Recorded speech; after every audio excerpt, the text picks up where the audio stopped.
I think like going back to sort of 2017, I'd always kind of had knee pain sort of throughout my entire career. I think it sort of started, I used to play a lot of futsal on the hard surface when I was a kid. And, I'd always kind of get a bit sort of swelling in my knees and stuff like that. So, I mean, I got to a point, I think it was maybe like under 12s where I scrapped playing on the indoor surface because it just killed me. So I was kind of fine all the way through. Playing on the grass, it was fine. But I think once I got into probably started at Rotherham really when I started doing the full-time stuff. I always kind of had that lingering pain sort of in both knees, but I kind of just got through it on a day-to-day basis really. And then I think it got to 2017. So when I obviously went back to Australia, I did my ACL. Obviously that was a devastating thing, but I rehabbed it for 9 months. Got back, played for a season, and it was fine. Basically, was in training and kind of just had a bit of one of these youth team lads sort of tackled me, and I just had a crunch in my knee, and my knee swelled up. And I'd love to welcome you to Master Your Life Beyond the Boardroom podcast, a place for ambitious individuals to capture proud moments on who they've become. It's a discussion that finds insights, the highs and the lows on where they have been at stages in their life. A safe space to share and openly talk about their journey. So if you're on a journey yourself and you're wanting to stretch, go further and farther than you've ever thought was possible, mastering your life is something that will connect you with your identity. I'm excited to be welcoming some very interesting guests to add value to your journey. For more information and to stay in the loop on what Master Your Life is all about and gain more value, head over to www.master-your-life.co.uk. Subscribe to my newsletter and stay in the loop. Let's get to it.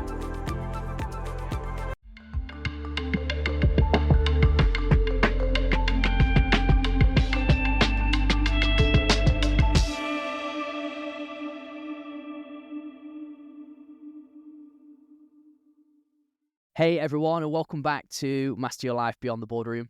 I am Luke, your podcast host, and I have honestly, I can't even begin to tell you, a guest that I have not actually, we just sat chatting before and we've not actually spoken properly since 15 years ago, back in our YT footballing days at Rotherham United. And do you know what, we was just talking beforehand, and we're going to do, I guess, a little bit of a unique approach to this episode where it's going to be a little bit of it is going to be a casual conversation. You guys who tune in, it's very much casual. Mitch, I'm going to introduce him just briefly in a second. He's wanted to know a little bit about, obviously, our journey, what I've been through, but also we've got a lot of relatability through the footballing world, what kind of goes on behind closed doors, the things that you'll never even hear of and see unless you're in it. But also this could be something good for you to understand the journey outside of football, because there's a lot of identity shifts going inside of there. There's a lot of things that can knock you down and you have to kind of pick yourself back up again. And there is things that you can actually do after football as well. So look, Mitch played a professional footballing career. He played in the English football leagues.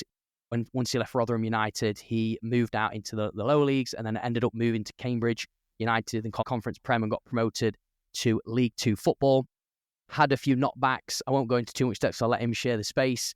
And then he actually eventually, he thought his footballing career was over, and then he got I wouldn't say a lifeline, I'd just say an opportunity really to go and play, because he's actually originally from Australia, got to play in the A-League out there and made a massive success. And in the interim from that, he has now become, I say the term is FC 2025-26 content creator, but obviously you guys all know it's just as a FIFA content creator on YouTube, and he's built up an insane amount of following on this. Look, I'm not going to speak anymore because I want Mitch to come on and introduce himself. So Mitch, great to have you on the podcast, my friend.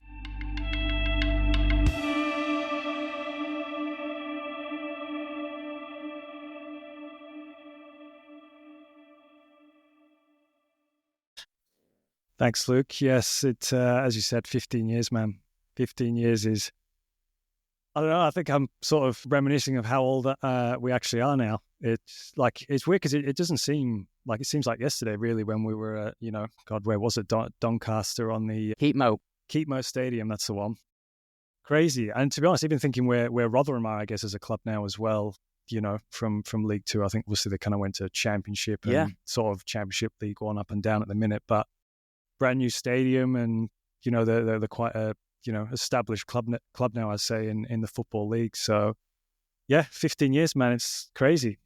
Yeah, it is. I mean, I can never forget those days when we were on Keepmoat and the wind coming through them. It was just wind, weren't it? Like a wind tunnel. When we used to play out there, and yeah, it was one hell of a play. Like I say, it was just a temporary facility, weren't it? And then obviously, I know Rotherham. I don't. Was you there at the time when we moved over to Parkgate, or was you? Did you? No, I think I was a year sort of above you. I think, wasn't I? Yeah, I think I was second year when you were first year, weren't you? When you came in, so.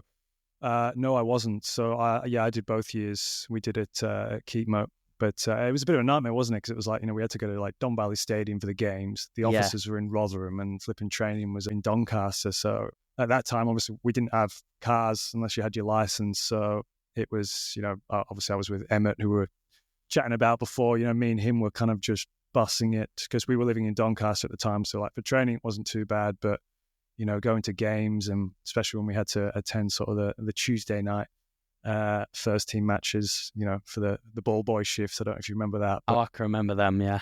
Oh, there's some cold nights, but yeah, getting back home after that, yeah. And then obviously training, or I think was it college on a Wednesday or something we used to have to do. It was, tough shift. It was, and at that time as well, when you think about, I mean, I'm not saying your friends, but they leave school, they sort of get a bit of an income coming in. Obviously, as a footballer leaving school, it's not like the biggest sort of income coming in for you. It's a little bit like playing the long game with it. But just so the guys checking in, listening to this episode, if obviously they're going to want to know a bit more, I guess, Mitch, about, we'll go into your journey and stuff, and we'll kind of like just have a nice conversation there. But just letting the guys know what it is that you do now, and kind of what brought you to that space, really. What, as in into the FIFA FC sort of space? Yeah, what got you kind of in there? Yeah, I think it's really interesting. Yeah, I mean, to be honest, I'm doing a lot of different things now. So obviously that is kind of one of the things I'm doing. But yeah, I mean, because I probably haven't touched on sort of my knee injury, which I guess I can go into a bit later. But obviously sure. due to injuries, I had quite a number of surgeries. So I guess while I had a lot of sort of downtime where I couldn't really move, I always had kind of interested in FIFA, and, not blowing my own trumpet, but I was actually the only player I think so far that's been a professional FIFA player and a professional footballer for the same club. Oh, wow. I think it was back in 2018. So I played in like an esports event. So it was a professional FIFA competition. There was prize money, and because I was injured, the club was like, do you want to play while you're injured? Because I'd done my ACL, so I was like, oh yeah, cool. I'm into FIFA and stuff, but didn't actually realize how big kind of the esports space is if you're across it. But esports is pretty much professional gaming, really, same as like, professional sport. The guys compete for huge millions of dollars, in the top space. So all the A-League clubs basically had a PlayStation and Xbox player. And so they just sort of, the clubs picked their own players. So then we'd all kind of fly into Sydney to this big studio, and we'd play FIFA against each other. And it was on it was on Fox Sports, on the TV, on Twitch. And, we had like 10K viewers and stuff just on Twitch. So yeah, so I kind of played in the first ever match, and it was every week. So I think they had like about 8 weeks. So I was having to fly up because I was in Melbourne at the time, into Sydney every week to play in this FIFA tournament. And man, we had the studios, the lights. It was crazy. And actually I felt more pressure playing in this than, actually playing in the A-League at the time. So it was unreal. But I guess that experience kind of opened my eyes to just how big gaming is, and, that there's such the whole vast other world really within esports and content creation. I'd always watched FIFA YouTubers and stuff as well. And I thought, at some point I would like to get into it. But obviously at the time I was kind of playing, and I thought, it's one of them things, I used to tweet about FIFA a lot, and people knew I used to stream. Well, I still stream now, but I streamed when I was playing. So yeah, it was difficult because if I had a bad game or something, I'd just be like, oh, he's more interested in FIFA and streaming and stuff like that. So it was kind of hard for me to properly commit to it. So obviously now I've kind of stopped playing probably like maybe a year ago, something like that. I thought, you know what, I'm just going to smashed streaming, start doing, uploading to YouTube, and then just sort of seeing, I guess, growth slowly started.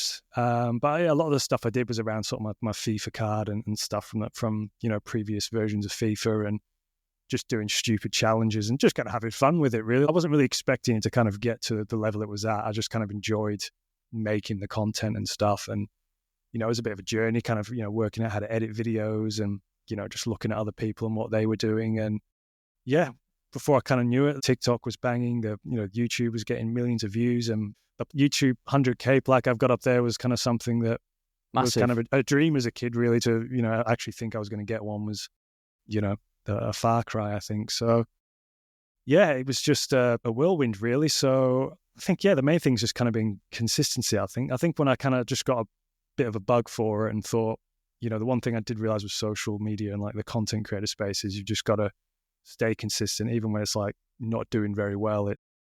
I'm quite good at sort of sticking to something, and obviously I did have the time, sort of with the knee surgeries I've had to kind of, really sort of put my all into it. So yeah, it's been going well. And, I think it's just having that sort of, you can interact with, I guess, football fans and other, FIFA gamers and stuff. So yeah, I've really kind of got into the live streaming again now. That's kind of one of the main things I've been doing at the moment. So yeah, just kind of seeing how it goes, to be honest, mate. It's just one of them things. It's just a bit of a ride, I think. You probably know sort of, I think it's the same with anything, with business, whatever it is. I think, there's ups and downs sometimes. Sure, yeah. It's not doing as well now. And then it spikes back up again. I'm like, it's smashing it again now. So it's a bit of a mental game, but I think I'm doing quite a fair bit of other stuff as well. So I think at the same time, I'm not solely kind of just, I think a lot of other creators kind of go full time doing content, and then they kind of need the views and everything, because obviously they're kind of relying on the income of it. So I think for me, because it's not kind of my main sort of focus and income, I kind of more just do it as a fun thing and, sway. See how it goes. I'm just not really that fussed if a video flops or whatever. I'm like, well, is what it is, So yeah, that's the journey, mate, so far, to be honest. Do you know what, Mitch? I really respect sort of like the depth that you've gone to there. There's actually so many questions that like was popping in my mind as you was talking there. But one thing I do like, and it's something that has massively changed the way I operate, and I would honestly say to any business owner or person that is coming into this, obviously it's starting somewhere, being consistent, but then I guess building multiple streams of revenue, or at least things that, like say, if things like say peaks and troughs, like you might have a business that's peaking, but then one's troughing, and they're kind of not all balanced, but it gives you that space to be a bit more playful with it. I think if you put all your eggs in one basket, I found myself, there's a lot of pressure. You then get a bit scarce, a bit desperate.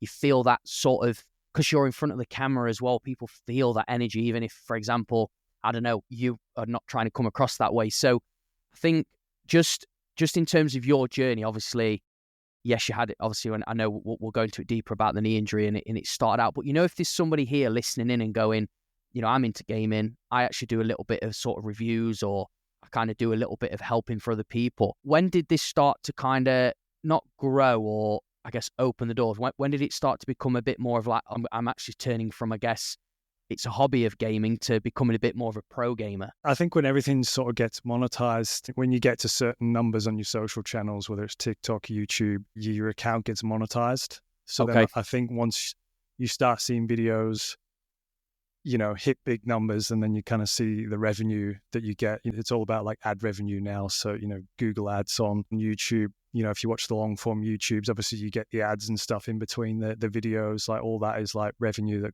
goes towards the content creators. Same with TikTok. I think Instagram's a bit iffy, but yeah, once the views started getting well and it got monetized, that's kind of when I was smashing it quite hard. We got some very, very decent paydays just from videos doing well. And I think this the same with YouTube. Like I've still got videos on there now from like a year ago that's just constantly getting views. So yeah, I think that was kind of the sort of the tipping point of sort of when you've hit it as a content creator. But I think for any guys that are sort of looking to go into, the esports scene, I think these days, like sort of professional sort of football teams, there's pro esports teams, they sign professional gamers to play for them, whether it's like pro FIFA, Call of Duty, whatever games it is. they're all get paid quite well, but I think the main thing is now a lot of players, especially guys I knew, especially in Australia, that, they maybe played a season or 2 seasons, similar to pro football, and they kind of dropped out of the pro COD scene or the pro FIFA scene. And they didn't really maximize, I guess, themselves within the content space. For me, I've always said, do content and do the pro gamer stuff at the same time, because, if you're building up your social audience, it opens so many more doors for brand deals, content stuff down the line. So it's same with footballers now. You notice all of them are trying to build, a social media presence, because once you finish playing, I always say it now to players. I'm like, while you're still relevant, build your social platform, get people involved, do a podcast, whatever it is, because you could get injured tomorrow or next year or whatever it is. You got to hang the boots up, and then people forget about you straight away, and they move on to new players come in, and everyone kind of, as I said, forgets about you, and you've got to sort of start again from scratch, really. So I think a lot of professional athletes, I think it's like, while you're in the industry, it's maximize everything you can, really, networking, social media, because as I said, once you come out of the game and you're starting from scratch, it's it's nice to kind of transition into something straight away and know you've got something there. Then coming out, and it's like, you probably felt the same way. It's like, but what do I do now, sort of thing. Yeah, absolutely. And I think just that, what you shared there, I think is definitely a perspective that I didn't know with the gaming world. I can't say I'm big on it. I mean, I've played it as a hobby like FIFA and stuff, but I think just the different avenues you can go down, the monetization, how you've just said there about it's still a bit of a long game. Like, you've got a video posted up and it's still doing well, and it's still allowing you to have a revenue stream. Obviously, I'd love to know later on in the episode about other things that you're doing, if you're happy to share. But with the footballing world now, though, because I think this is something that I've come across when I speak to football and stuff, is because there's so much sort of pressure around aesthetic look, all the profiles that footballers get, and all the different sort of, I guess, roles in the football club, the backroom staff. They've got more backroom staff than the players in some clubs today. I guess it feels, in a sense of this, because they have so much to do, so many games, so many things going on, that they don't really have that. When you said they like think about something else, do you find that people turn around and say, I ain't even got time, Mitch? Like, I've got 3 games, I've got my football, I'm traveling, I'm here, I'm there, and everything. Like, for me to even consider, because I understand, like, you're right, like, I could get injured tomorrow, but couldn't even consider trying to build up another business where I'm at right now. The club's kind of got me by the horns, basically. I've got no say in the matter. Do you find that, or?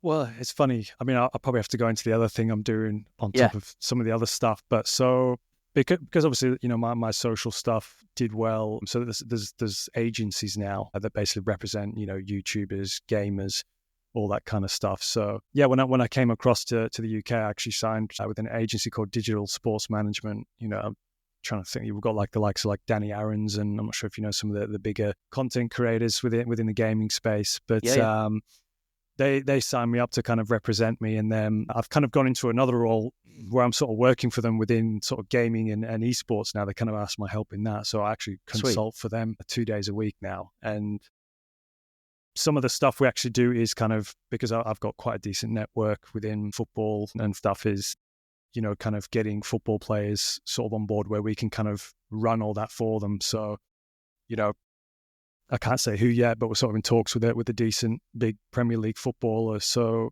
he's going to set up his Twitch. We're going to pretty much set it all up for him, do it all for him.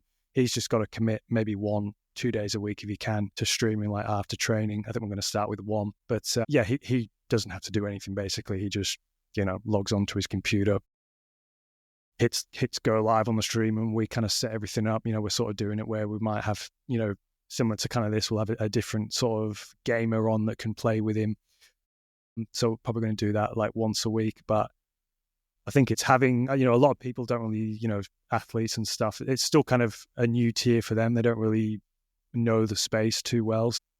I've kind of come in at a good time, because I've kind of played professional football and I've kind of gone into the space. I'm sort of a decent, not negotiator, but because I've done both, I can kind of explain it a bit better to footballers in terms of, the pluses that it can have. So I always say, it's hard, with training, and sometimes you get home and it's like, I can't really be bothered going, doing a live stream, talking to people. And especially the trick is obviously with, I had the same thing. If you're not playing well and it's like going on there. And so the thing is, at least with us, we kind of moderate all the chat. So it doesn't matter what you go on. I'm not sure if you see the TikTok lives or you see Twitch or whatever, but, you always see the comments, don't you? Where it's like just, you get the idiots coming on that, opposition fans that want to give you a bit of stick. So yeah, that's kind of where we would come in and just moderate everything. The footballer wouldn't see any of that kind of stuff. I think that's kind of what I would recommend to players if they don't really understand it. But I think, as you said, it's one of them things you just got to try and commit to, even if it's a couple of times a month. And the guys have got such big audiences anyway as it is. But I think Alphonso Davies had quite a good crack at it. He was streaming, playing FIFA. Aguero did it for quite a while when he was playing. There has been some players kind of tap into it and do it a lot. So I think it's sort of, as I said, it's a bit of an up and coming space. But I definitely think over the next sort of 5 years, players will certainly start to go into it. And some of the deals that the gaming companies are now sort of throwing at different athletes as well is mind-boggling. So a lot of them will probably start setting up Twitches and streaming platforms. I think you'll find more and more will start setting it up. That's insane. The online world of crazy, mate. Yeah. I can imagine. Obviously, you're behind it. You see it. You see what kind of deals go on behind the scenes. You see the opportunity in it as well, which I think is insane. I guess for you now, looking at upon reflection, and obviously even for me, what an opportunity it is whilst in the pro game. Just as an outset, something out there that you can just work on. Because, well, I mean, I can't remember anything like that back in the day, kind of thing. Because obviously the online world wasn't as big, was it really?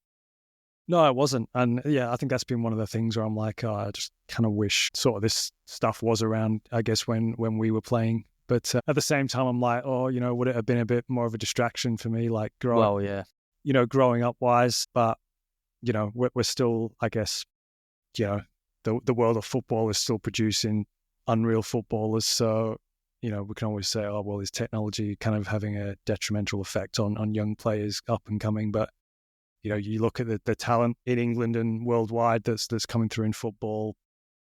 I don't think it's having much of a negative effect. I think once they get into, I guess, the big time, that's when they get sort of the distractions from other things. But I think in terms of this within gaming, most of the players, I'd imagine once they go home, they'll fire up FIFA or Call of Duty or whatever it is. So I think if you can, you're playing the game anyway, so you might as well live stream it or whatever it is to build something for later down the track once you finish your career. I'd be all for it. So yeah, as I said, many athletes are jumping on board, not just footballers. Loads of athletes. I've done a few. I did a sponsored stream with Nick Kyrgios, the tennis player, a couple of years ago, and he was massive into Call of Duty. So he's proper got into live streaming and stuff now. There's loads and loads. I've got a thing with Nivea Men, the skincare. They're tapping into it. So we'll kind of be, I'll be teaming up with a few other athletes, and we're kind of doing some 2v2s. But it's gonna be like live streamed on our socials and things. So it's quite a long term sort of contract with them. But it just shows brands are really kind of looking to tap into that now, because Gen Z is sort of where brands want to attract. So that will be exciting. Yeah, and do you know what? Actually, it is really exciting. The fact that you're hearing big profiles here, I wouldn't even have suspected that's something that they'd want to delve into. But what a great option. Again, because obviously you see a lot of footballers like go the golf route and all that stuff. I'm not saying golfing isn't a thing that you can do, but that's all you ever see. You don't really see, I don't anyway personally see much around like an online. Obviously you see brand deals, you see all the sponsorships that these guys get, but I think this is a great thing. And this is what I love about like even a space like we're on today, like a podcaster, having exposure to things like this where it's conversation. Like you've just shared something and there's things that people will take away from this already and be like, I never knew of that. I never even thought that was a thing.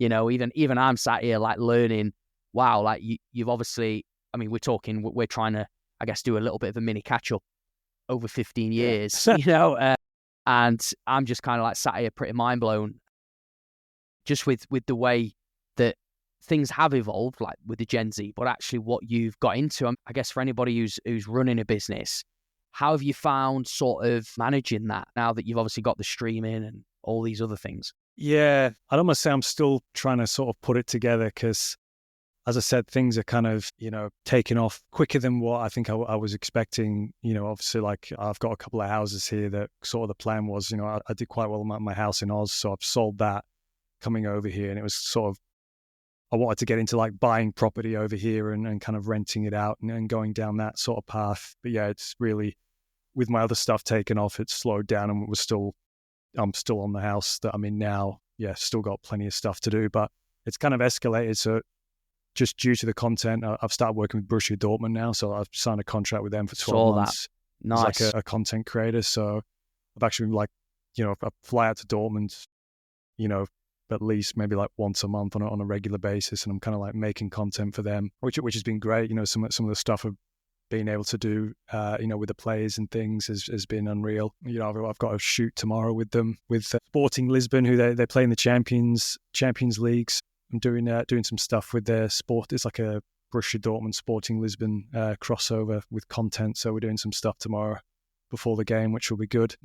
But yeah, it's just kind of, as I said, I have to keeping a diary. I think on the calendar, on my phone has been, I think, vital just to try and keep up with stuff, because I was never kind of one to keep a calendar really. I think when you're kind of in the football world, you get told where to be, but Sure. It's like you just training Monday to Friday and then you go into the game of the weekend. There's not really much else going on, is there? But now it's like so many different things going on, and to try and manage everything. And I've got like decorators and stuff coming that are going to be here for a week, and it's like, I'm going to be in Germany that week.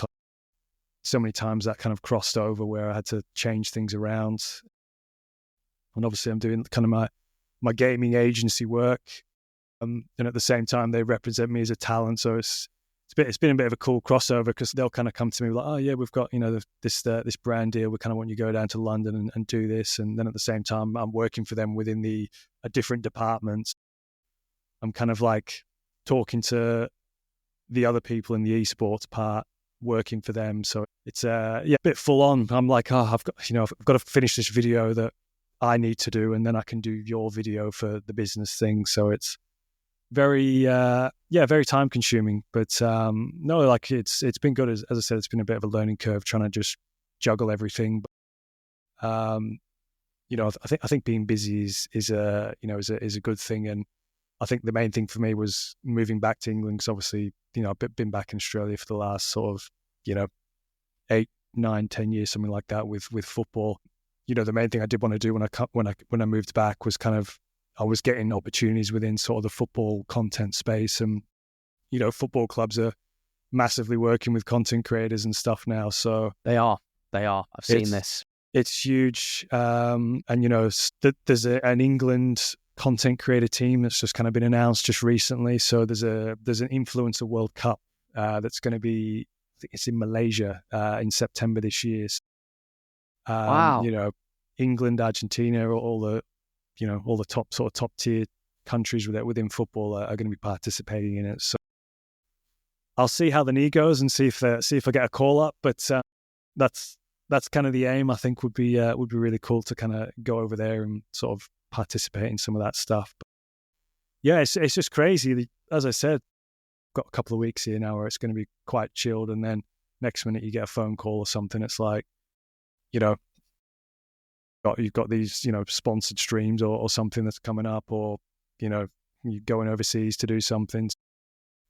Yeah, everything kind of comes out. And, my parents at the moment, they're obviously, mum's possibly looking at coming across for a bit. And she's like, oh, can we do this or do that? I'm just like, well, yeah, I think so at the moment. But if something pops up, which it usually does last minute, I kind of just have to drop everything and sort of go and do it. So it's very hard to kind of plan ahead, I guess. So, is what it is, man. But I'm enjoying it. And as you said, yeah, in terms of the, managing things, I think it's just one of them things that I think you kind of just learn as you go. But I'd say the best thing for me has been kind of the calendar thing. And I always set kind of a reminder, maybe 1 to 2 days before there's sort of a major event. Like similar thing to the podcast, I had a reminder yesterday, and oh, sweet.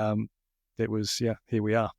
Well, I think the calendar side of things is brilliant. And it was interesting to hear kind of even just touching on a bit of the footballing, like getting taught, being, it's like a schedule, isn't it? Rock up to football, say 9:30 in the morning, train, whatever, have your massage, rub down, whatever, second session, go home, chill out, Wednesdays off, whatever it may be for your schedule. But now, because you're in multiple like businesses, you're part of different agencies, you're now, I guess you could literally get pulled corner to post and lose track of everything.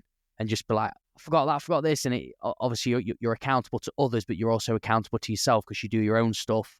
Obviously, you're always managing your calendar book time with people as well. I think because I've sort of got to know a lot of other YouTubers and content creators now, obviously via just being here and through the agency. And like, I think the main thing that a lot of them do say is because they can kind of just do what they want. Like they wake up and it's like, I don't have to make a video today, or I don't have to do this. It's like holding themselves accountable, get in the office, record this, edit this, do this. A lot of them say it is quite easy just to kind of have a few days off or do this and do that. So I think it's, having the kind of motivation to be able to, be your own boss is, a lot of them who I spoke to, won't mention any names, but they do sort of struggle, I guess, with that. One guy I spoke to, he said sometimes he kind of just goes into his office at 9 a.m. and he's still sat there at sort of 4 p.m. kind of like trying to think of a video that he can do for FIFA. And then he'll start recording at maybe 4:30. And then he said he's up till, 4 a.m. in the morning, editing it and putting it together. So I think, you have to be creative. That is an underrated skill set, I think, because, a lot of people are just kind of like, it's so easy doing content, being a YouTuber or whatever it is. Obviously I kind of tap into it, not as much as the other guys do on a full-time basis. But I think if I had to solely rely on just full-time, having to like think of a different video every single day, and, I think it would be difficult. But obviously, look, I think all the big time guys have got full-time teams and stuff with them now. And it's, I think now it's like the quality of videos, if you watch much YouTube and stuff, like the quality now is just, it's next level from editing to the production. It's crazy. Yeah, it's true. Yeah, no, absolutely. I mean, just, it's making me think about a guy that he did gaming reviews, but for more like, not World of Warcraft, but those kind of games, and he would, if, for example, he was doing an advert, because he was doing like fitness stuff, and he was wanting an advert, and the amount he was, it wasn't him, it was his agent. It was like, oh, look, he wouldn't do an ad in his sort of video unless you was willing to kind of part. It's just, that's what I'm saying, the money in it. It's just some of the things I've seen. Like, I mean, I can say this because it's nothing to do with me or my agency, but I mean, people talk within the YouTuber scene. But I mean, I've heard of YouTubers like, ones that sort of had 2 to 3 million followers. Just they don't even have to do anything, but a company would just send them a pre-made video, which is like probably goes for a minute, and then they would just take that video and just put it in the middle of their YouTube long form video that they're doing. Okay. And they get about £30,000 just for that, just to go in the middle of their YouTube video. That's insane. Yeah. That's probably, I'm sure some go even higher, but that was one that I heard of that somebody told me about, that a brand were going to pay. It's just... Yeah. I can honestly believe it though, if not more. Yeah. Well, imagine you get, these YouTubers, you get 4 or 5 sponsored videos or something a week. So some YouTubers have like most YouTubers now want kind of like retainer stuff. So it's like a brand will pay you a monthly fee, and you'll make so many videos per month for them. Yeah, this is so for me, I've always seen this from the outside, and this is just my perspective. These YouTubers and gaming, it's a lot of work, right? A lot of time goes into it, your energy and everything. What has worked for you, Mitch, or what, I guess, like routines or boundaries that you've put in place to have, a life outside of it, really, just to be able to feel a bit more human, I guess, and do the I think it's different. Obviously, I've gone from like football and being outside and like doing it. So, you know, I'm still in that mode of like, I can't go to the gym at night. I can't do it. It's just I've always been like, go to the gym through the day. Obviously, just with football, it was either like, you know, after training at lunchtime or something like that. At the club, I'd go in the gym, or I'd go in at maybe like, you know, 9:30 before training or something. So sort of now I'll get up and try and get to the gym maybe at like 8:30 or something, and I'll just kind of smash out what I need to do in terms of like, I'm still obviously doing knee stuff to try and keep my knee as good as I sort of can. But yeah, like I'll go to the gym. That's kind of, I feel like, just in the morning. But I've sort of been able to start running again now. So funnily enough, I've got the boots out, and honestly, like, I'll just go to the field, even if it's at 8:30, 9 a.m. I've still got balls. Like, there's probably the one thing I miss is just like actual just football training, and just because of course, it kept you fit, and I kind of just took it for granted, just being able to keep fit. I think just from being a footballer for so long, I can't not do any exercise or do anything, and it has to be like, because my training was always like tailored to a winger or, you know, fullback. It was just that constant like sprint stop. So I got up to the field, and honestly, like, I'll take a few balls, I'll just whack a ball about, but most of the stuff I'll just kind of do sort of the, you know, the high speed interval stuff. I'll just do like doggies, and I'll just full field sort of stride outs, and just hard sort of fitness stuff. And then just sort of go back home, shower, get some breakfast, and then I'll come up into the room here and kind of start doing whatever it is I'm sort of doing for the day, unless I'm kind of traveling. But yeah, I sit in here for hours on hours. So I feel like just being able to kind of get out first thing in the morning. Nice. Because once I've kind of finished up, I do like to just, you know, once it sort of gets, you know, 7:30, have my dinner or what have you, and then just kind of plow myself on the couch, mate, and get Netflix or whatever it is on, and just chill for the night. But I think that is the one thing I've sort of did struggle with, and obviously having like, you know, my knee stuff over the years, was just not being able to kind of have that routine of fitness, and, you know, taking fitness for granted because you were doing it every day as an athlete. And I think trying to keep on top of it, because sometimes, I don't know if you kind of found it, but like, you know, I go into the gym or whatever, I'm thinking like, well, I don't need to be here anymore. Like, what am I doing in here, sort of thing? Like, I don't need to be at the field doing these runs, but I'm just like, well, you know, I'm still here. I've still got to keep fit. So, but yeah, I think that's one thing I've found just recently, just going back to the field again. I've kind of enjoyed just being outdoors and doing a bit of a run on the pitch, rather than just going to the gym all the time and just, you know, running on the treadmill, and just getting some fresh air, you know. So, although it is absolutely freezing here, so that has taken me a bit to adjust to. But yeah, I'd say that's probably the main thing, mate. But that's awesome, though, the fact that, like, it's just interesting to hear that, you know, you do the normal things, I think, and the fun things, and getting outdoors and actually looking after yourself, even outside of football. Now that you've, I guess, accepted, you know, it's not always going out and being so, I guess, pressured, like, I'm going to be a footballer. Obviously, it's more fun now. It's more just like actually appreciating what you used to do, and you still enjoy doing it. I think that's actually really, really good what you've said there. But actually, that you want to stay fit, because, you know, a lot of footballers, once they, you know, kind of lose that love for it, which I did, you know, I say that you kind of go three ways. You get, because you're addicted to football, you kind of find an addiction outside of it. So like, some people obviously go to the party scene, the drug scene, or the alcohol, or for me, it was the gym. You know, I just got addicted to, because when I got released from football, it was very much, I was like, I'm not done yet. I feel like I've not been given a good chance. I feel like I've just had the door shut in my face, and the club was in a tough position. They didn't have much money going on anyway. So I thought, I can do this. So obviously there's me leaving the pro game, or not, I wasn't a pro, but leaving the pro environment and going, right, I'm going to gym twice a day. I'm going to keep up with these full-time footballers. I'm not going to throw in the towel. That was my... So, like, what was your, was it Bury? I think, was it Bury you're at? Was sort of, what would you say was your last kind of pro-ish team or semi-pro team that you kind of went? Well, I don't know whether we'd spoken about it, but you might remember or you might not, but I signed obviously for Rotherham, but within about 5 months into my YTS, obviously, you know, Steve Thornbury and, I remember, Summit Me or what, Tony Me, was Tony it? Me, yeah. I just didn't get on with him. I didn't get on with Tony Me. I didn't like him. Very army driven, very like cutthroat. Just, I was a player that I did like the arm around me. I liked somebody giving me a bit of empathy and saying, hey, listen, look, you've got this kind of thing. And obviously Steve Thornber, ex-alcoholic, not saying it against him, I mean, you'll probably never even get to this episode, but he just didn't deal with me personally he didn't deal with emotion very well.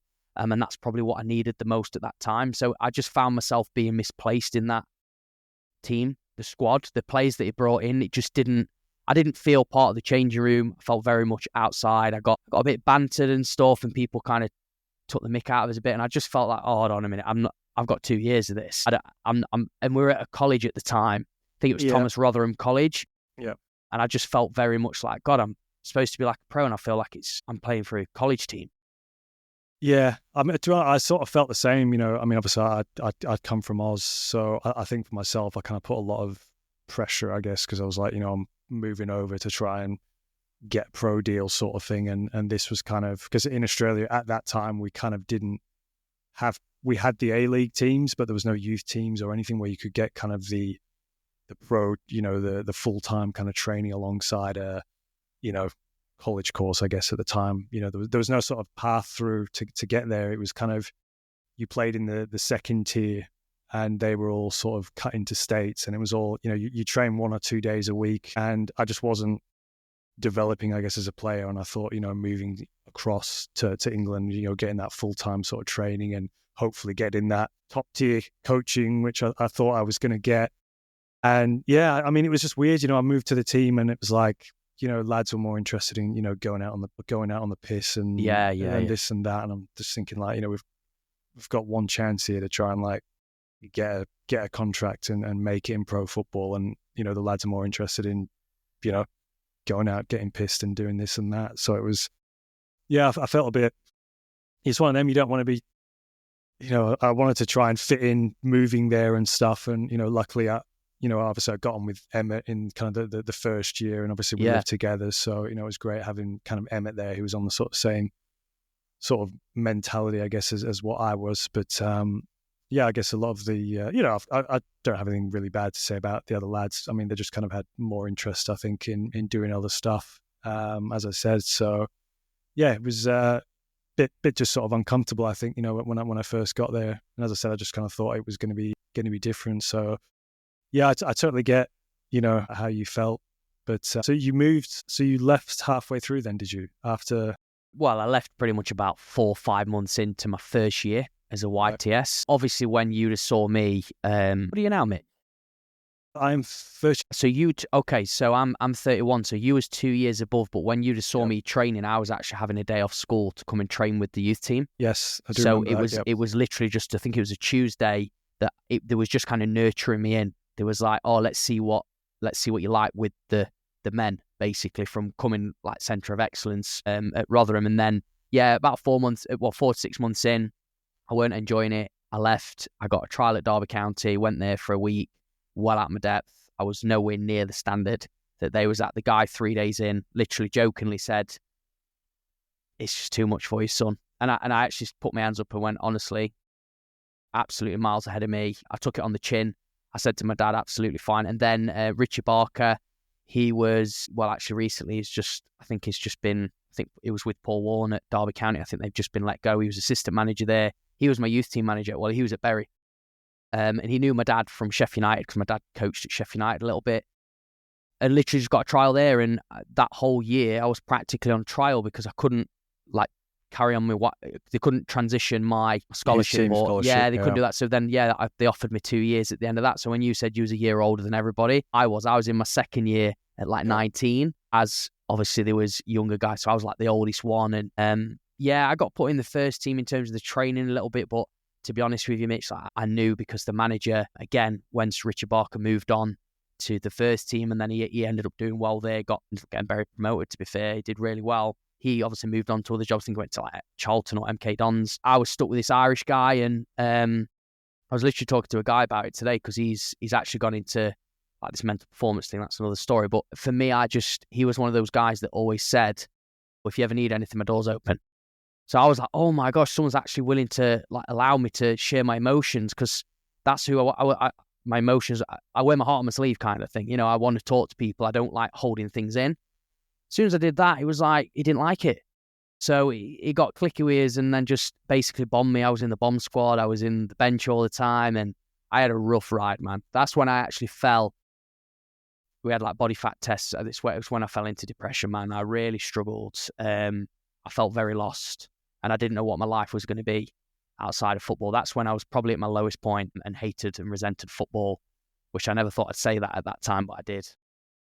Yeah, it's crazy, isn't it? Like, you know, your whole life sort of evolves around it, and then, you know, I think even, you know, fans and stuff with footballers today as well, like they just don't realize, like, you know, it literally, obviously, yeah, the top guys get paid X amounts, but, you know, the guys in the lower leagues, like, you know, football is still everything to them.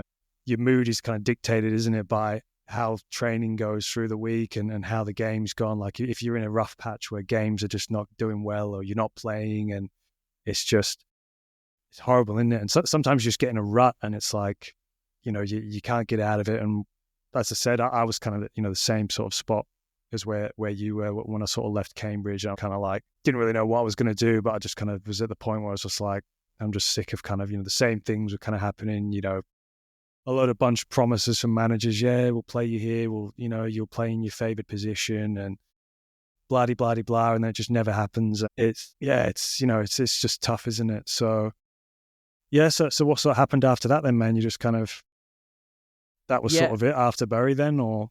Well, I did the typical route. Obviously I want to delve into your A-League, man. I saw you playing against Atletico and Juve. I want to tap into that as well because I thought I was epic. But yeah, Definitely.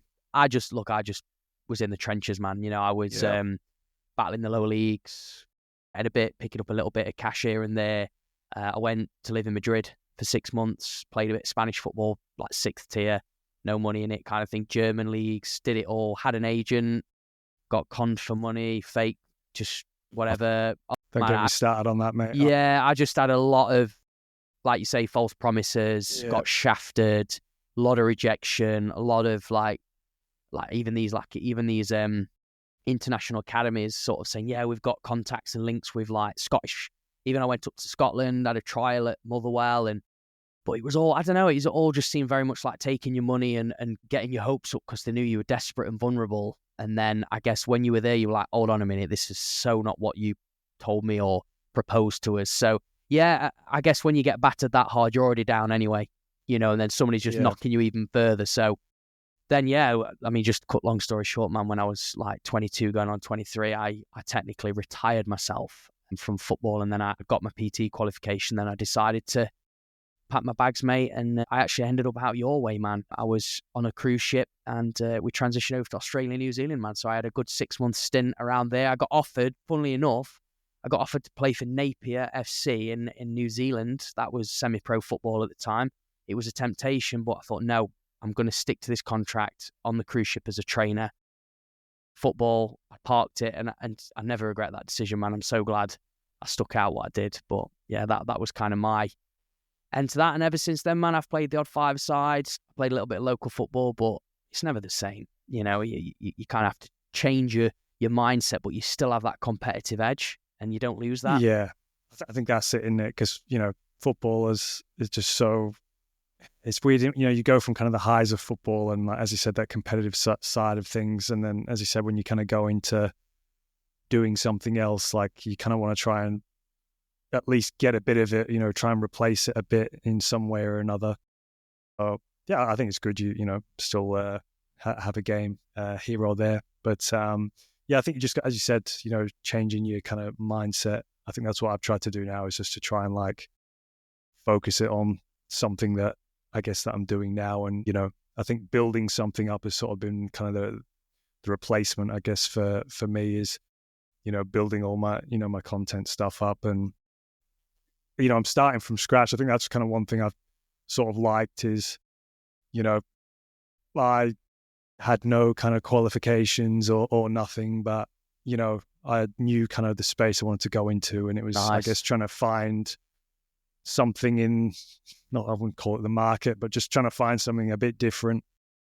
You know, people always were like, oh, you know, why are you constantly doing this with your FIFA card, or you doing this or doing that? But it's like, you know, I'm sort of known as that now because like no one else is really doing it. And I was like, well, you know, the views are doing well and what have you. And it's built up my YouTube to nearly 200,000 now in the space of I've over seen a him. year. So it's Yeah.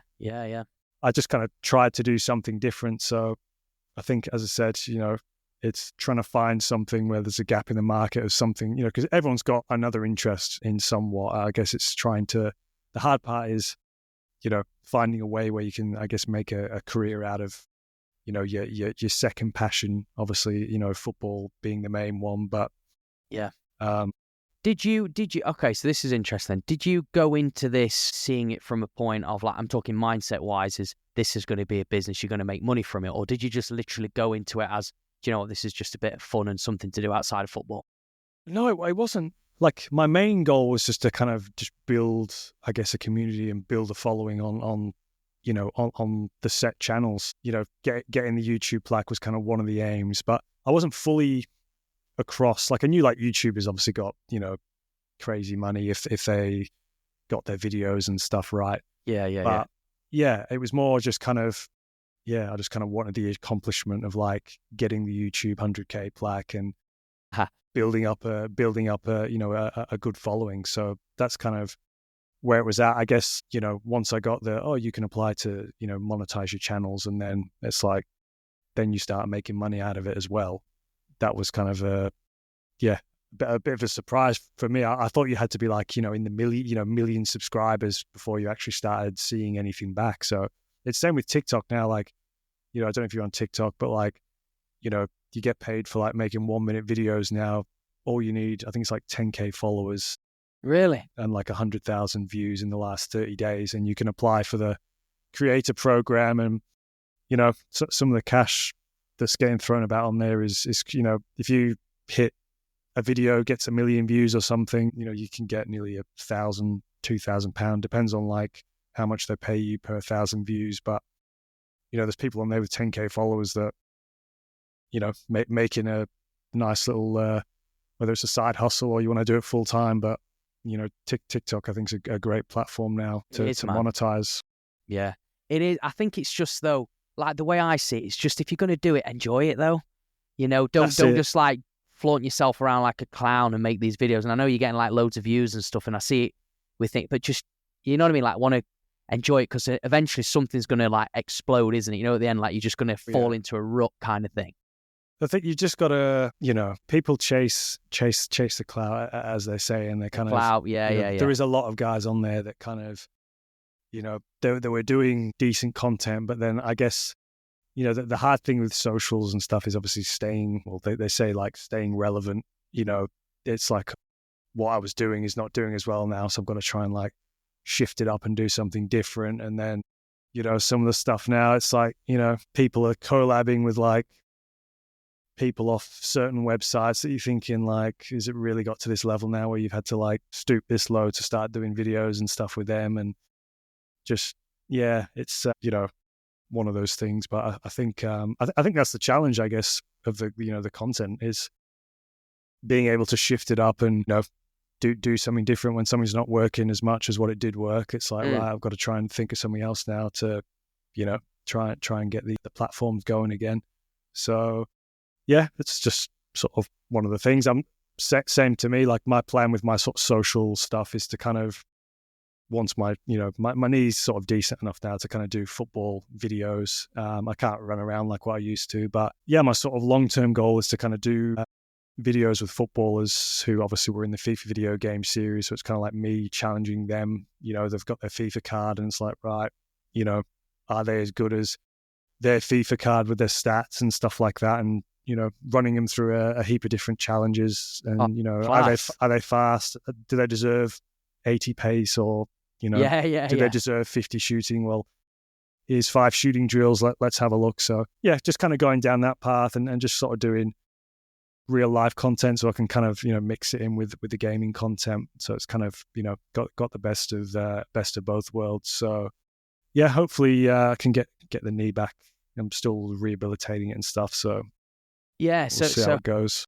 Well, that's great to hear, man, that you're back on that the knee's getting close, because obviously I mean the guys obviously listening in won't know this or see it, but obviously I can remember seeing through Facebook, there was an image of you I think it was in the hospital and maybe you had surgery or something, I think it was. And I think I did drop a comment on there and obviously wished you well. If you don't mind sharing, like, what kind of happened, what's been the process, the injury, just if people wanted to know. I'll try and summarize it as quickly as possible. But yeah, I mean, I think like going back to sort of 2017, I'd always kind of had knee pain sort of throughout my entire career. I think it sort of started, I used to play a lot of futsal on the hard surface when I was a kid. And, I'd always kind of get a bit sort of swelling in my knees and stuff like that. So, I mean, I got to a point, I think it was maybe like under 12s, where I scrapped playing on the indoor surface because it just killed me. So I was kind of fine all the way through. Playing on the grass, it was fine. But I think once I got into probably started at Rotherham really when I started doing the full-time stuff. I always kind of had that lingering pain sort of in both knees, but I kind of just got through it on a day-to-day basis really. And then I think it got to 2017. So when I obviously went back to Australia, I did my ACL. Obviously that was a devastating thing, but I rehabbed it for 9 months, got back, played for a season, and it was fine. Basically, was in training and kind of just had a bit of a one of these youth team lads sort of tackled me quite badly, and I just had a bit of a crunch in my knee, and my knee swelled up, and I got it scanned, and basically like some cartilage came off my knee. So I had surgery on that to take the cartilage piece out, and then sort of after that, it was sort of never the same. Got back to playing again, but I was just constantly kind of, because there was no cartilage in a certain part of my knee, it was like just this bone on bone sensation. And then I went to Scotland sort of at the back end of my sort of A-League career. I moved to Partick Thistle, and I saw that on the Wikipedia. Yeah. So I got there and my knee was just wasn't feeling great. And I kind of got there and they're like, yeah, we'll put you through the medical. But I was sort of half feeling like, kind of hope I don't pass this medical because my knee it wasn't right and it was swollen. So they knew, obviously I told them as I was flying over, I just said, look, it's not been 100%. They're like, oh, well, we'll get you to see you're having a medical, you can see the knee specialist. So yeah, I had the medical, like I could do obviously the basic movements and what have you. And then they took me to the knee specialist, and it ended up being not the usual guy that they see. It was a different knee specialist, and he just said, oh yeah, like he just did the ACL test, and he's like, yeah, it's all good. So I was like, oh really? Okay. So obviously I passed the medical, and then I kind of got into training, and the fitness trainer was trying to get me up to kind of match speed, and he was just smashing me on the fitness, and my knee just kept swelling up. So I think it was like 2 weeks into it. The physio took me back to see the original knee surgery, and I should have seen at the start. And then he's like, I think we should go in and basically have a look. So they booked me in for surgery, which, I ended up having to pay for because I came with the injury. So I had to pay for this surgery, which was about $4,000 for him to go in and look. And yeah, basically he's like, yeah, there's like more cartilage had come off. So I was like, oh, this is fantastic. So basically I had no cartilage sort of on the outside of my knee, the inside part of the knee. So he patched it up basically as best as he could. And then, I had to try and get back within sort of 6-7 weeks to try and just rehab it. And then obviously the worst part about it is we had to train on AstroTurf up there. I think anybody that's got dodgy knees, when you have to try and run around on AstroTurf and you've got no cartilage on the end of your knee bone, it was just horrible. So I managed to just sort of try and push through it for the season, but I couldn't, train to the best of my ability and do, I was obviously wanting to try and get in the team. I always felt if we were on grass, like I felt pretty decent on grass, but it was just trying to like show in training on the AstroTurf when I just couldn't move. I was just trying to get through it, and I was having to ice my knees after every session. Oh yeah. But end of that season, then COVID came about, so the season pretty much got cut short halfway through anyway. So I ended up cancelling my contract to fly back to Australia, and then I ended up seeing some knee specialists back there. And basically, I got told, look, like probably the best stage is to get a cartilage transplant, which basically I had to wait for a person sort of our age to die who was on the donor list, and then they would take the bone and cartilage out of the donor, and then implant it into my knee. So I had two of those done. So I had to wait for like two different people basically to pass away. Oh, and then So it ended up being 2 different surgeries because it was 2 different times of me getting the donor tissue. So it was about two and a bit years, I think it was, in between having those 2 surgeries. And then there was a 3rd surgery because he had to go back in and have a look to check sort of the healing. But, the worst part was because I didn't have a club, I had to pay for all this myself because, I think that's the one thing I found as a footballer, you kind of just get everything, clubs, you get in doctors, you get in surgeries straight away. But when you're not part of a club, trying to like get in to see somebody, and obviously at that point I still wanted to try and like get back into the pro game if it was possible. So I was just spending whatever it was to try and, doing whatever it takes. Get back on the park. But, I think I spent nearly $100,000 all up of my own money on, I think it was about 5 different surgeries I had in the end. Wow. And then, I had, obviously the last one was probably maybe 12 months ago now. And I was just like, you know what, I'm not spending any more money now on this. Like it's helped, but it's not kind of, the inside part of my knee now, I still can't properly straighten it. And it's, just walking sort of daily. It's actually not too bad to run, but it's just when my leg's straight, that's kind of the area where, the cartilage defect is. And it's, it's just been horrible, really. So I think that's kind of one thing I try to, I've tried to say to certain people is like, I still get a lot of stick from my time in Scotland because I didn't play and, we paid this money for you and blah, blah, blah, and you didn't do anything. But obviously that was like, 2019, 2020. And it's like, it's 2025 now. And I'm, I still feel like if I didn't pass that medical and I went back and I kind of got it sorted properly, because obviously they wanted me to get it over the line. I'm the one that's struggling. I've got a knackered knee now for the rest of my life now. So it's like, that's kind of where that's at. So yeah, but I mean, look, I'm sure there's other players that have got worse sort of stories than me and have probably had a lot worse injuries, but it's, it's just obviously, a disappointing end, I guess, because I think it just reminds me all the time when I'm, I still get the same pain. It's like, still kind of reminds me of sort of the, how the football career ended. It's, is what it is. And I think, as I said, now I've kind of built other stuff and got other stuff to focus on now. Good to kind of, look back at some of the stuff I did do and did achieve. Listen, man, like, just not like talking about all the footballers and stuff. Obviously, everyone has their own story and their injuries, man, but just what you shared there, absolutely. Like the way you've come out of this and built what you've built, all I can say is I'm sat here like cheering you on, man. I think it's awesome. I respect anybody. I personally didn't have an abundance of injuries. I didn't have recurring injuries. Obviously for you, anybody listening in on this who's had knee injuries, back injuries, whatever, and it's so persistent. The fact that, this contract's in place, there's a lot of flying going on. Nobody will never truly understand, but you went through that.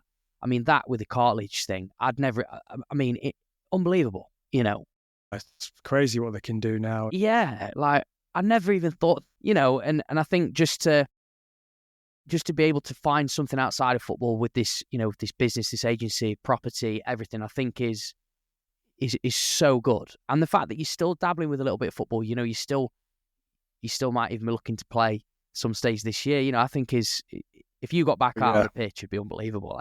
It would, but that's the thing. Like I'm running on the grass. This is just the annoying thing. Like I still feel, quick, and I'm like, if this lingering pain when I straighten my leg and I put weight through it, because I have to kind of walk with a slight bent knee now. So if I do the proper walking pattern and extend my knee, it just grinds over the area where there's just bone on bone. So it's just like it's a knife scraping sort of pain. It's horrible, but I'm just like, if that wasn't there, I still feel like I could offer something. I still feel like how I did when I was sort of 25. So yeah, but I'm trying a few other things and stuff. So I think the main thing for me is I would love to kind of play in, like, there's a lot of charity matches and content creator matches and stuff where I don't have to run around like an absolute idiot. So it would just be nice to kind of get out there and just get on a pitch again, I think, and have a laugh with some of the other guys and make some kind of content while I'm doing it as well. So I think that's the aim now. Yeah, that's definitely a good aim, and I think you'll, like I say, it's a less pressure environment as well. You'll enjoy it a lot more, which is it will be nice, actually. Yeah. I think I'd actually probably enjoy it more because I think you probably know yourself. Like, there's times where you get, there's so many times I went into games and, I think you stop enjoying it, really, don't you? Because it's just there's so much pressure. Like, you have to, so much. That's one thing I found when I went to the A-League. Like, that was an eye opener because of, England was kind of, you just go out. There's not really much tactics and stuff. You go out and play, etc. But, I think it could be different now, probably is. But when I went back to the A-League, I'd never really had sort of much, tactical awareness, but we got back there and it was like, we were doing video sessions and there was so much stuff to think about off the ball, where you needed to be on the ball. And, I could go through games where I thought I did shit, but then we go back and watch the video, and because I was in the correct positions, it's like, if you actually didn't do too bad and, you keep your place in the team. But I think, I went into so many games thinking like, there's so much to try and think about here. And, probably sometimes it didn't allow me to kind of play as freely as I would have liked to, because I was thinking about too much what I need to do defensively, where I need to be in the attack. And it was, it was a lot. Yeah, I think I got to a point where, you might have found it as well, where, you kind of stop enjoying it a bit when you obviously get into that semi-pro game. Not as much as, if you're just having a kick about with your mates and stuff. And so that's kind of what I'm hoping to sort of get from, some of these charity matches and kickabouts and that. I think you will, man. I mean, I obviously have not played at a level where you've been, obviously, but no, I can relate to that, definitely. So just as a kind of quick one, because obviously we are getting towards the end of the episode, but I do want to ask this question. I've got another one after, so no problem. Then we'll be towards that. What has been, Mitch, like your proudest achievement in your footballing career? I'd probably say, where is it? That trophy there, the man of the match against Juventus, I think was kind of a nice thing to kind of look back on. I think, the players that played in the game. And I think that was the one game where I truly kind of was able to kind of go out there and just kind of, sort of all the stuff I kind of had experienced my football career in the past and things not going well. And I think, coaches saying, you weren't good enough and blah. And yeah, just to kind of come off the pitch, getting man of the match, I think, over, players like Dybala and stuff that were on the pitch. And obviously we won the game as well. I think was just, it was just a great kind of memory to go back on. And, I think to where I was maybe like 2 years before, where I was, coming home and I was calling it quits, to then, picking that trophy up less than 2 years later. It just kind of shows how quickly, football and, I think that's what I sort of take into now. Like, I look at that, how quickly things change. It's like, the same thing can happen, whether it's, in your business or whatever. Yeah. Like, it's just one of them things. Like, all it takes is, that one phone call to somebody that you haven't done, or somebody to get back to you, and, things can change instantly. So that's pretty much what sort of happened with that. And I think it's just kind of, was testament to kind of not giving up, I think, in the end, which, as I said, I nearly did, but, kind of stuck it out and, sort of had a fairly decent career, I think, playing at home. And it was good to sort of have my family and stuff were all there as well, because they didn't really get to see me play much, obviously being in the UK for so long. So, I think that was definitely up there. And, I've won two Australian A-League championships as well. So, just nice memories, I think. Especially in your home country, man. As yes, well, eh? But no, definitely. That pinnacle right there. I mean, I'm just sat like in awe, man. Like, wow, what because I know how much that would have meant to you, especially after the previous, like say, the past, everything that you battled with, all the injuries, the pain, and being able to get to that point, I think is, no, honestly, man, like amazing. I think.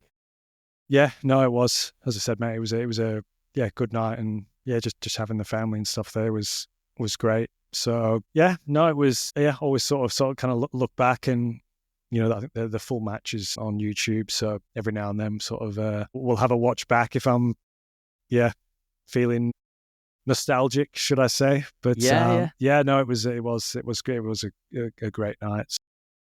As I said, hopefully I can sort of just take some of that stuff into what I'm doing next. And I think, your past experiences is what you sort of have to look back on, that you can think, I've been through this, I've been through worse, so I can take it into sort of my next venture.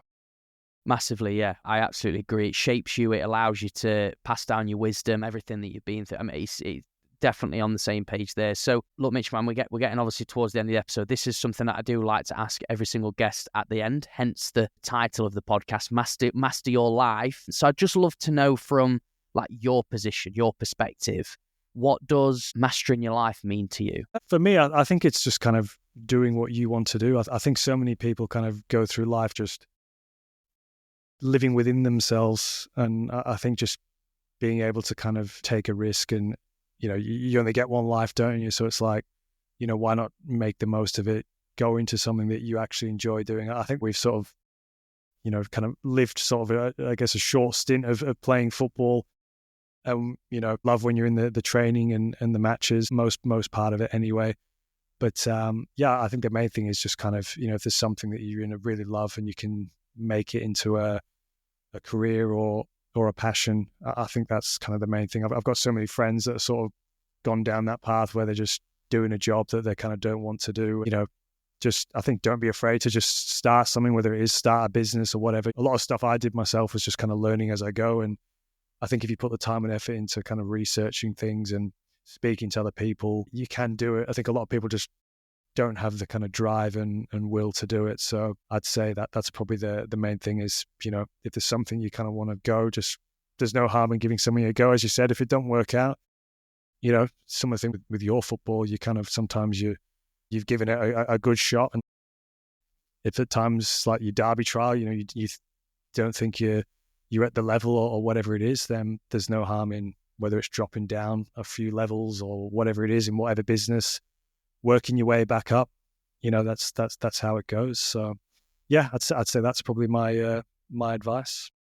I absolutely love it, honestly. And it kind of summarized a bit when you were talking about your proudest achievement and then leading on to that. I especially love that where you said about the hobby into, potential career. I mean, that's basically what I did these days. Yeah. You can turn anything into, you've got all the tools are there. I think especially with the whole social media stuff now, you can get yourself out there so easy now to anybody. It's, it's just, you've got to put the work in. As anything, nothing gets handed to you these days. So you just got to be consistent in whatever it is. And eventually, the tide will turn.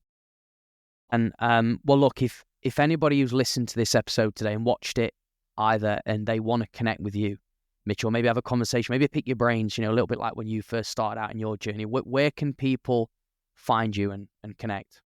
Well, I mean, I stream most days, during the day, most UK time. So I'm usually on from sort of 10 a.m. till 12 lunchtime. So I'm usually sat there playing FIFA or doing something like that. So you can come in, type away, ask me whatever questions you want, as everybody does usually most days. So that's probably the best place. I'd say you'll get an instant response. That's awesome, mate. Well, listen, I will ensure that that's in there in the show notes. Any Lovely sort of stuff.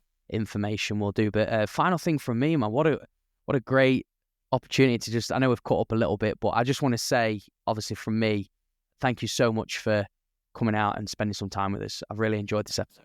No problem, mate. My pleasure. And yeah, happy to jump on any time, man. Thanks, man. Appreciate it. And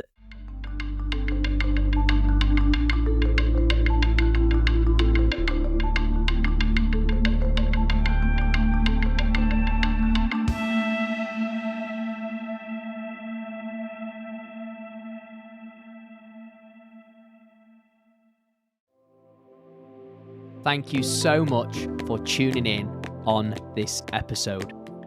If you found this useful and it's provided value to you, if you don't mind, go onto my channel, tap follow, and keep in the loop for more podcast episodes like this.